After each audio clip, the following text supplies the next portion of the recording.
Let's face it, flipping NFTs is the new cool. Even though its returns are pretty lucrative, it's also very risky. And to minimize this, many investors have an investment strategy. This helps them stay consistent and avoid the noise. While my personal investment strategy is still a work in progress, I've actually divided NFT projects in 4 distinct categories. In this video, I'll talk about these categories and how the division helps me make better decisions. Let's begin. I've created a simple chart to organize these categories, and we'll start from its first quadrant, the new and hype project. This type of project follows a very simple procedure. Its release is right around the corner, and it's rumored to be the next big thing. People are rushing to their Discord servers to get early access. And of course, there's a lot of FOMO and FUD. These projects makes the most noise and they're all over the place. But they do have some advantages as well. Number 1, they're relatively cheap.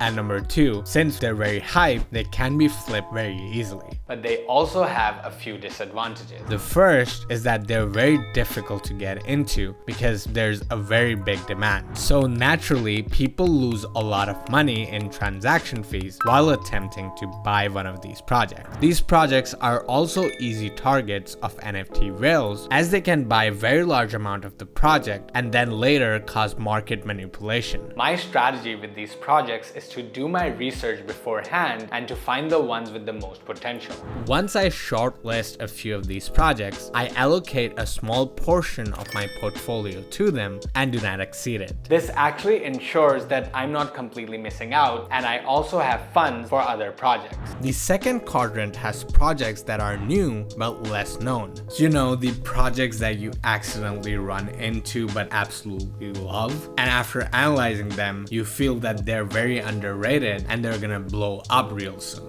These kind of projects are pretty cool and they have a lot of advantages. But the 2 that strike out the most is A, since they're in less demand, they're very easy to obtain, and B, their prices are relatively low. This means that if the project becomes successful in the future, you can flip it for a lot more than your buy-in price. The disadvantage is the possibility of failure. Since these projects are new and unstable, there's a chance that they don't pick pace up and end up being abandoned. If I find such projects, my strategy is similar to the previous one. I shortlist a few potential projects and I allocate a small part of my budget to them. The third quadrant has projects that are mature and hyped. They have a high price tag, have a large community, and has a consistent trade volume. These are the crypto punks, the bored apes, and the cool cats of the world. A large number of people buy into these projects just to become a part of their exclusive communities. But several investors also regularly buy into these projects with hope that their value will continue to increase in the future. Considering that NFTs are still not widely adopted, these projects are predicted to continue